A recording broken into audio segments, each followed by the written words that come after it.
मुझे स्वागत करुच्ची +2 second year छात्र मान को बसन ट्यूटोरियल को एबे आमे आज पढ़ा पॉलिटिकल साइंस रो गणतंत्र गणतंत्र गणतंत्र कहले कौन बुझे कहले पिला माने गणतंत्र होची एपरि एक शासन व्यवस्था जो लोक मानकर समस्त क्षमता थाए बा एथिरे जनसाधारण होती समस्त क्षमतार अधिकारी।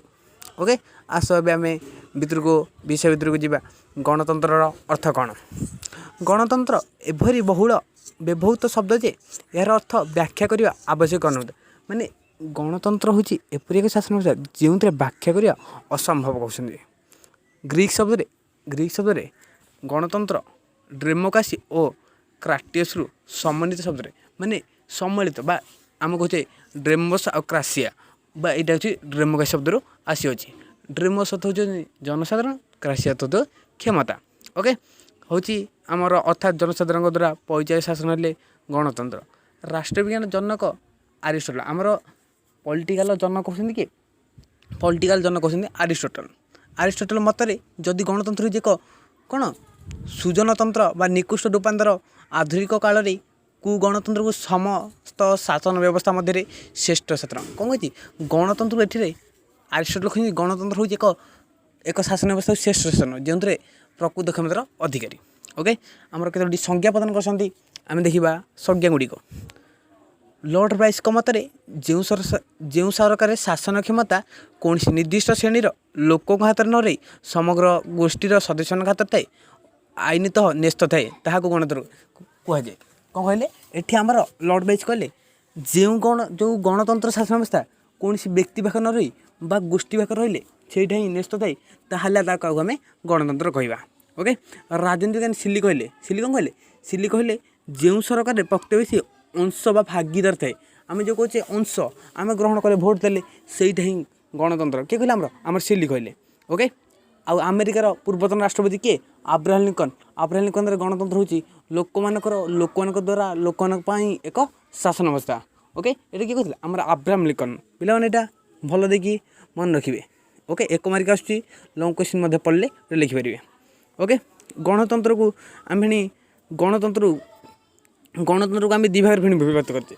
गणतंत्र दी भाग कौन गणतंत्र हूँ दुई प्रकार गोटे प्रत्यक्ष आ गए परोक्ष गणतंत्र। प्रत्यक्ष गणतंत्र क्या कहे परोक्ष गणतंत्र कहे आम फाट फाट कर पढ़े पे। ओके अच्छा प्रत्यक्ष गणतंत्र बा डायरेक्ट डेमोक्रेसी पार्टी बा डायरेक्ट डेमोक्रेसी। ओके प्रत्यक्ष गणतंत्र कहले प्रत्येक गणतंत्र राष्ट्र नागरिक नागरिक मैंने प्रत्यक्ष भाव शासन कार्य परिचालन कौन कहले ये प्रत्येक गणतंत्र जनसाधारण शासन मैं सीधा सड़क कौन आईन प्रणयन क्षेत्र में सामिल होता और प्राचीन ग्रीस नगर राज्य गुड़िक ए प्रकार व्यवस्था प्रचलन थिला। नगर राज्य समस्त नागरिक शासन व्यवस्था समस्त आईन प्रणयन और नीति तथा समस्त सरकारी कार्य संपादक करते।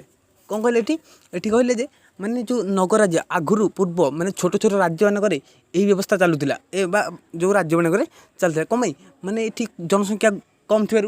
ओके किंतु एबे धीरे धीरे कौन पॉपुलेशन धीरे धीरे बढ़िया द्वारा आउ से प्रत्यक्ष गणतंत्र प्रचलित हो पारनी कौन पे होनी आम आग नेक्स्ट टाइम आउ टे आगू गले पढ़ा एने पढ़ा मैंने आर गणतंत्र देखी दिखाँ गणतंत्र आम तीनोटी उपादान होता है। ओके गोटे हूँ गणभोट गण उद्योग प्रत्याहार से गणभोट गण उद्योग प्रत्याहार को आइल उल्लंघन कले से आम प्रत्यक्ष गणतंत्र प्रचलित हो पार ना से आम कौन पचार परोक्ष गणतंत्र बा आम भारत में परोक्ष गणतंत्र से परोक्ष गणतंत्र। ओके आम सब गणभोट पढ़िया रेफरेंडम पढ़िया कौन रेफरेंडम गण उद्योग ए प्रकार व्यवस्थार तात्पर्य है व्यवस्थापक सभा प्रणीत आईन कार्यकारी होगा पूर्व जनसाधारण निकट को यह उपस्थापित कौन कहला ये जो व्यवस्थापक जो आईन प्रणीत हेनी कि से आईन कार्यकारी पूर्व जनसाधारण मतामत को आम गणभोट कले मन रखिले पिलाने जो आम जो व्यवस्थापक जो आईन प्रणीत हे ताहार मतामत लोड़िया प्रक्रिया को आम गणभोट कही था।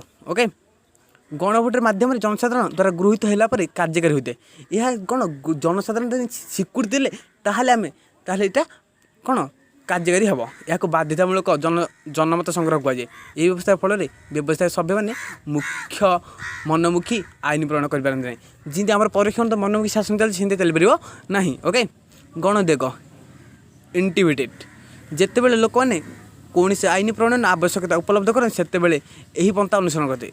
ଲୋକଙ୍କର ବ୍ୟବସ୍ଥାପିକା ସଭାକୁ ନିର୍ଦ୍ଦିଷ୍ଟ ଆଇନ ପ୍ରଣୟନ କରିବା ପାଇଁ ନିର୍ଦ୍ଦେଶ ଦେବା ବା ଅଥବା ଅନୁରୋଧ କରିବା ଅଧିକାର କରିଥାଏ। କୌଣସି କ୍ଷେତ୍ରରେ ମଧ୍ୟ ଲୋକମାନେ ନିଜେ ଆଇନ ଚିଠା ପ୍ରସ୍ତୁତ କରିବାକୁ ବ୍ୟବସ୍ଥାପକ ସଭା ତାହା ଗ୍ରହଣ କରିବା ଓକେ ତାହେଲେ ପାଇଁ ପଠାଇଥାନ୍ତି। ଲୋକମାନେ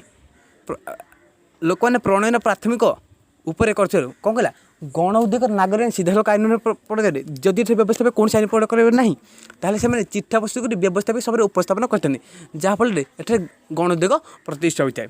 ପ୍ରତ୍ୟାହାର ତାପରେ ଅଛି ପ୍ରତ୍ୟାହାର ବା ରିକଲ୍ ମାନେ କ'ଣ ବୁଝିଲେ ରିକଲ୍ ମାନେ ପୁନର୍ବାର ଓକେ ଯେଉଁ ଆମର ନିର୍ବାଚିତ ପ୍ରତିନିଧି ସେମାନଙ୍କର କାର୍ଯ୍ୟ ସନ୍ତୋଷଜନକ ନହେଲେ ତାଙ୍କୁ ଯେ କୌଣସି ସମୟରେ ପ୍ରତିନିଧି ପଦରୁ ବିତାଡ଼ିତ କରିବା ଅଧିକାର ନିର୍ବାଚନମାନଙ୍କର ରହିଥାଏ।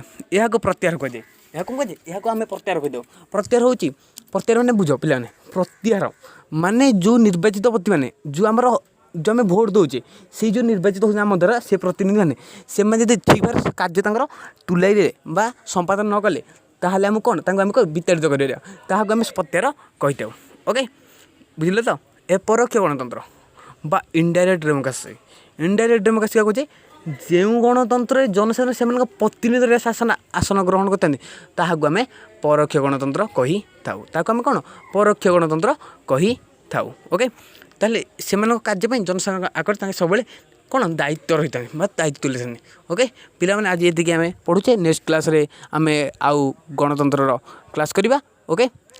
ମୋ ଚ୍ୟାନେଲକୁ ପ୍ରଥମେ ଦେଖୁଥିଲେ ଲାଇକ୍ ସେୟାର କମେଣ୍ଟ କରିବେ ପ୍ଲିଜ୍ ଦୟାକରିକି ଓକେ।